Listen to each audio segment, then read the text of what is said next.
In this video, we will talk about 10 things you should never do in Japan.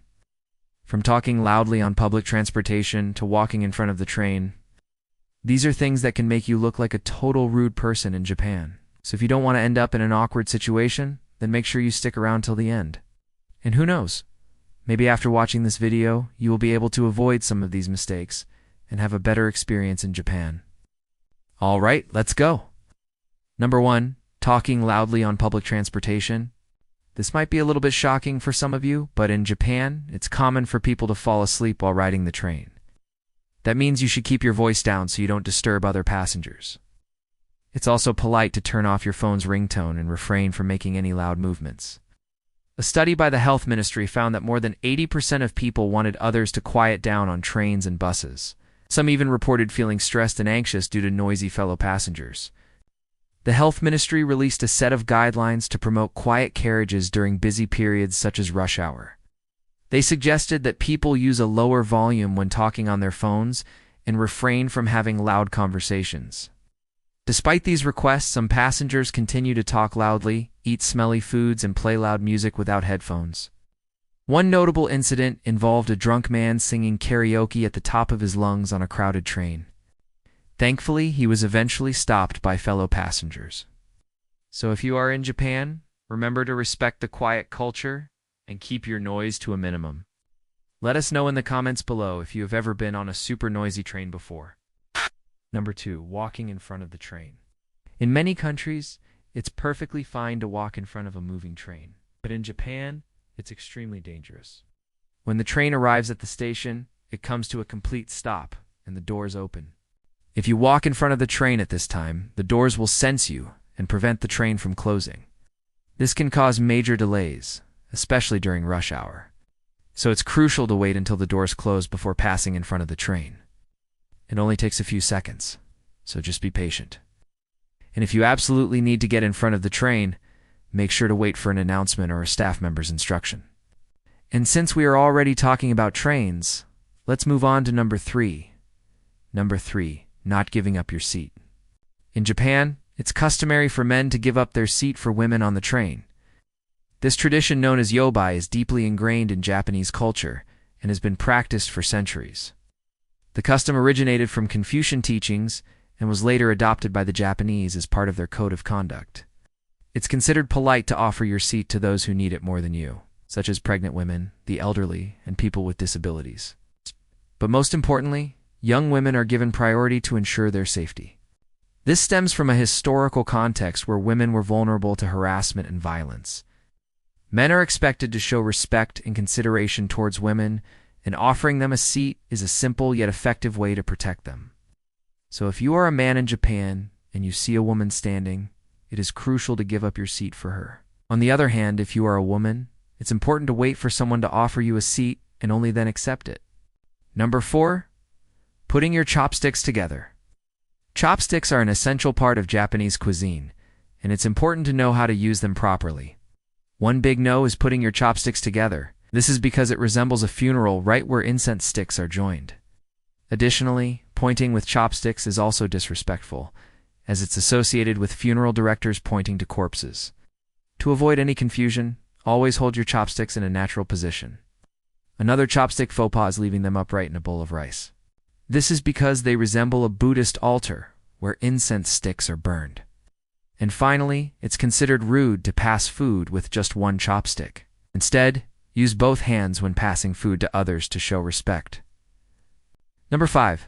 Pouring your own drink. In Japan, pouring your own drink is considered impolite, and it's generally done only when you are alone. For example, in a restaurant, it's customary for the server to pour the beer for you. Similarly, when you pour a drink for someone else, it should be done with 2 hands while maintaining eye contact. This is especially true for sake, where you must pour it with 2 hands for an older person. Even when serving tea, it's best to use 2 hands to pour it for guests. However, it's acceptable to use 1 hand when pouring water for someone younger than you. Nevertheless, it's crucial to avoid pouring water for an older person with only 1 hand. Number 6. Leaving the toilet without flushing. In Japan, there is a high chance that you won't find toilet paper in public restrooms. That's why it's important to bring your own, especially if you plan to travel to rural areas. But even if you do bring toilet paper, it's not enough. Public toilets in Japan are equipped with automatic flushers that will activate only if you press a button. So make sure to do your part and help keep the toilets clean.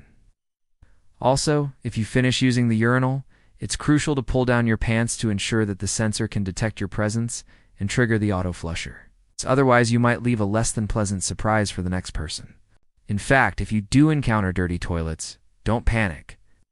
There's a cleaning robot available to help. Simply press the call button and it will arrive to save the day. Number 7. Wasting food. In Japan, wasting food is considered extremely rude and disrespectful. It's a country where over 90% of the population adhere to a zero-waste lifestyle. Wow. This means that leftovers are rare and people eat everything on their plate. When you order food at a restaurant, the server will ask you how much you want to eat. And it's important to be honest with your answer, as they will adjust the portion size accordingly. It's unacceptable to order more food than you can eat. And if you have any leftovers, you should pack them to take home. But what if you can't finish your food, even after packing it to go? Well, in that case, you should apologize to the chef for not being able to eat everything. Don't forget that wasting food is seen as a waste of resources and a lack of respect for those who work hard to grow and prepare the ingredients. So when you eat in Japan, make sure to appreciate every bite and finish everything on your plate. Number 8. Paying with cash. While Japan is a cash-based society, the trend is quickly changing. Most places now accept credit cards and electronic payments like Apple Pay. In fact, 60% of young people prefer cashless transactions. Cash is still necessary for smaller stores like restaurants and cafes, but it's becoming less common as tap-to-pay becomes more widely accepted. If you are unsure whether a place accepts cash, it's safe to assume that they do, so it's always good to have some on hand. Many stores have started displaying stickers indicating that they accept credit cards and mobile payments, so keep an eye out for these signs. Number 9. Blowing your nose in public. In Japan, it's considered impolite to blow your nose in public. Instead, they have special tissues called hanakapuki for blowing your nose. You simply put the tissue over your mouth and nose and then blow it into the tissue. It's a unique and interesting practice that can prevent the spread of germs and keep public spaces cleaner. So if you find yourself in a situation where you need to blow your nose in Japan, make sure to use hanakapuki. Number 10. Chewing gum. Although many people enjoy chewing gum, it's considered rude in Japan.